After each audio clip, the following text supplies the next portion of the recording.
Uno de los principales problemas que encontramos al momento de realizar el análisis de los datos es la estructura y composición de la base de datos. Es por esto que veremos brevemente cómo construir una. Una base de datos puede definirse como un conjunto de datos ordenados sistemáticamente y relacionados entre sí. De esta manera, si yo tengo información, por ejemplo, de pacientes con cáncer gástrico, puedo ver que el paciente 1 tiene 60 años, es de sexo masculino y es de la 9ª región. Se construyen y se organizan en base a objetivos planteados por una o varias preguntas que se quieren responder, por lo que puede ocurrir que una base de datos no sea útil para responder a una nueva pregunta del mismo tema. Siempre que tengamos una base de datos hay que tener en consideración que ésta tiene una o varias fuentes determinadas. Si los datos fueron recolectados por el investigador, probablemente la base de datos puede ser utilizada fácilmente, ya que debería contener la información suficiente para responder a la pregunta de investigación. Por otro lado, si los datos fueron recolectados con otros motivos, por ejemplo los certificados de función o las hojas de atención diaria, su utilización puede verse limitada, ya que la base de datos puede carecer de información y el rigor científico necesario. Siempre debemos procesar y analizar los datos antes de empezar a hacer los análisis propiamente del estudio. Hay que evaluar la estructura de los datos buscando incoherencias, valores perdidos o faltantes y valores outliers, que son valores extremos que pueden reflejar errores en la digitación o medición. Ahora veremos un ejemplo de una base de datos. La primera fila de la base de datos debe contener el nombre que identifique las variables.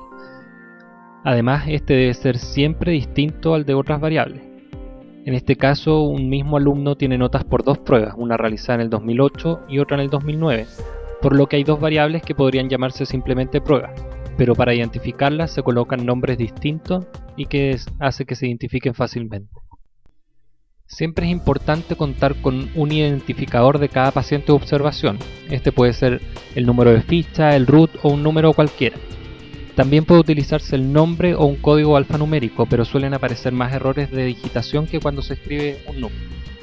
En este caso, el identificador representa a cada alumno, pero también podría ocurrir que el identificador correspondiera a una determinada medición, por ejemplo, una prueba que se realizó en 1999, 2000, 2001, 2002, 2003, 2004, 2005 y 2006, y que existan otras variables que sean un alumno 1 y otro alumno 2.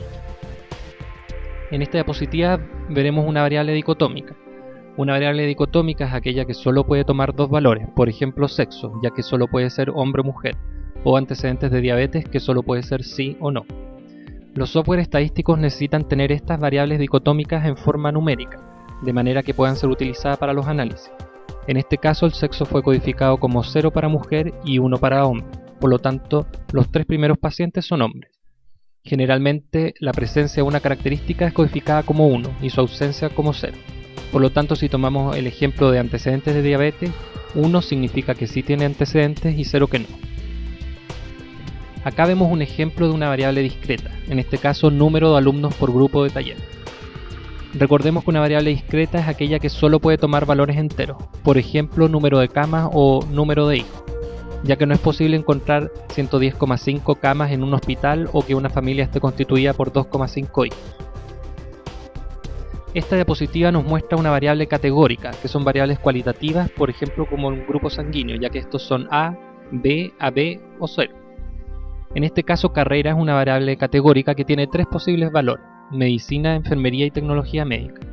Al igual que las variables dicotómicas, el programa estadístico requiere que estas categorías sean codificadas en forma numérica. Finalmente, tenemos el ejemplo de una variable continua, que a diferencia de las variables discretas sí pueden tomar valores que no sean enteros, es decir, que tengan decimales.